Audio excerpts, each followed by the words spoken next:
তোমার গিফট কোথায়? এটা পুরো দেখেই বোঝা যাচ্ছে আমুল লিখা। আমি খুলছি তোমারটা।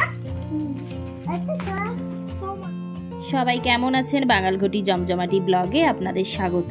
সকাল সকাল দুই ভাই সেন্টার থেকে গিফট পেয়ে কি খুশি দেখুন। বেটু তো অনেক সকালে ওঠে, ওর যেহেতু মর্নিং স্কুল না, ওর তো 6টায় মানে 6টার ইনফ্যাক্ট আগে উঠে যায়। তো ও আগে যেই দেখতে পেয়েছে, এসে তার ভাইকে, ভাই ঘুমোচ্ছিল, এসে হুনোটি ওঠো ওঠো স্যান্টা গিফট দিয়ে গেছে।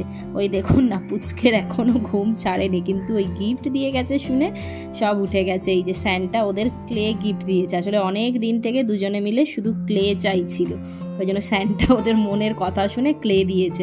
ওই জন্য 3 ভাই বোন মিলে বসে সকাল সকাল ক্লে বানাতে শুরু করে দিয়েছে। সত্যি বাচ্চাদের এই ছোট ছোট জিনিসে এত আনন্দ, এগুলো দেখলে মানে খুবই ভালো লাগে। বেটু একটু ওই যে সাইকেল চালাতে এসছে, ওই জন্য বেটুর সাথে আমি বেরিয়ে এলাম। আর তার ভাই পুচকে তো তার মামুর সাথে বাজারে চলে গেছে, জানেন। সকাল সকাল তার ওই যে বলতে বলতে এসেও গেছে বাইকে করে। মামু বেরোচ্ছে, বলছে আমিও তোর সাথে যাব। আবার দেখুন না, সামনে ছাড়া বসবে না, ওকেই যেন বাইক চালাতে হবে, দেখেছেন। বাইক চালিয়ে চলে এলো বাজার থেকে। এখানে বেটু তো একা একা সাইকেল চালাতে এখনও পারে না, ওই জন্য যখন বেরোয় ওর সাথে আমিও বেরোই। ভয় লাগে না কোথায় কি পড়ে টড়ে যাবে। আজকের special menu, Christmas special mutton হচ্ছে। আর এদিকে বোধহয় বেগুন ভাজা হবে। মাসি আজকে মাটন রান্না করছে, আর একদিন পরেই তো আমরা চলে যাচ্ছি। তো মাসি এই মাটন রান্না করছে, এখান থেকে কিছুটা আজকে মাটন রেখে দেওয়া হবে, যেটা অঙ্কুরের জন্য আবার পাঠাবে। এই কষা মাংস নিয়ে, এই যে চিকেন মাটন কষা না খেলে ঠিক মনে হয় না মাংস খেলাম। সবাই স্নান টান হয়ে গেছে, ছেলেকে আগে খাইয়ে নিই, তারপরে আমরা খাবো। ঝাল লেগেছে? ওই যে আমাদের কষাটা খেলো না, ওই জন্য ওর ঝাল লেগে গেছে। হ্যাঁ,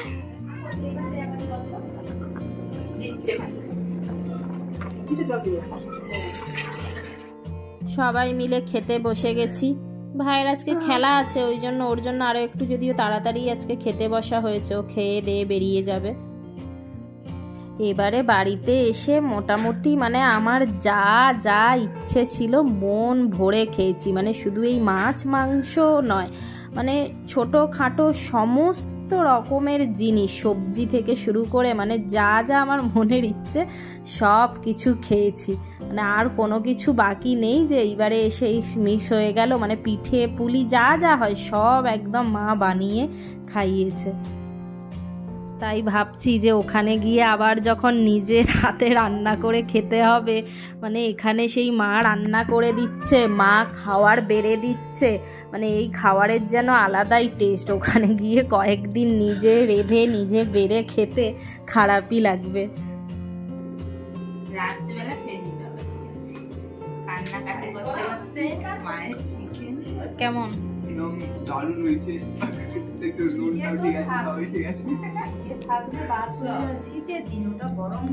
তোমরা যারা কেক খেতে চাও সকলে লাইন দাও, যাতে অ্যাক্সিডেন্ট হয়ে যাবে। লাইন দাও এবং লাইন পরে আর কাউকে ঢুকতে দেবো না। বিকেলবেলা সব বাচ্চাগুলোকে নিয়ে পার্কে এলাম। আমাদের বাড়ির সামনে 2টো পার্ক আছে। তো প্রত্যেক বছর এই খ্রিস্টমাসে কি হয়, মানে ঘুরিয়ে ফিরিয়ে, এই বছর যেমন এই পার্কে সেলিব্রেশন হচ্ছে, তো পরের বছর কি হবে আর একটা যে পার্ক আছে সেটাতে হবে। কি সুন্দর দেখুন। আর এই পার্কটা সবচেয়ে বড়। এখানে একজন স্যান্টা সাজে, আর চারিদিক একদম লাইট বেলুন দিয়ে পুরো সুন্দর সাজানো হয়। কত এই দেখুন ফুচকেগুলো পরপর লাইন দিয়ে সব দাঁড়িয়ে আছে, কারণ এখানে বলেছে যে লাইন দিয়ে দাঁড়াতে পরপর সবাইকে কেক গিফটস এইগুলো দেওয়া হবে। দেখেছেন কি সুন্দর বেলুন দিয়ে পুরোটা সাজানো ছিল, কিন্তু এই দেখুন সব খুলে খুলে হাতে নিয়ে নিয়েছে। মানে মানুষজনের সুন্দর জিনিস দেখতে যে কি অসুবিধে। এই লাইনগুলো তো পুরো বেলুনে ভর্তি ছিল, সব খালি হয়ে গেছে। তো এই জিনিসটা বেশ ভালো লাগে। এটা আমাদের সময় হতো না, কিন্তু এটা দেখছি লাস্ট মোটামুটি 5-6 বছর হবে এইরকমই। 5-6 বছরও নয়, মানে তারও কম। মানে এটা জিনিসটা শুরু করেছে এই 25 তারিখ, বেশ সুন্দর করে পার্কটা সাজিয়ে এই সেলিব্রেশনটা বেশ ভালো লাগে। বাচ্চারা খুব মজা করে, আর যে স্যান্টা সেজে আসে সেও বেশ মজার, বাচ্চাদের সাথে খুব খেলে ঘোরে। তো আমরাও এসছি, দেখি কত লম্বা লাইন, ওই গিফটসের জন্য সব লাইনও দিয়েছে। দেখুন না, বাচ্চা তাদের মায়েদের দিকে কিন্তু দেবে না, তাও সবাই লাইন দিয়েছে। এই যে বলতে বলতে স্যান্টা এসে গেছে।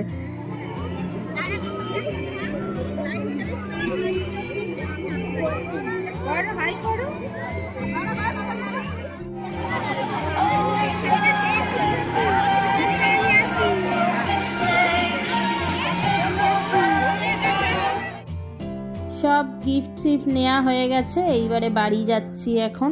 তো চলুন ব্লগটা আজকে এখানেই তবে শেষ করছি। যদি ভালো লেগে থাকে তো লাইক অ্যান্ড সাবস্ক্রাইব করতে ভুলবেন না।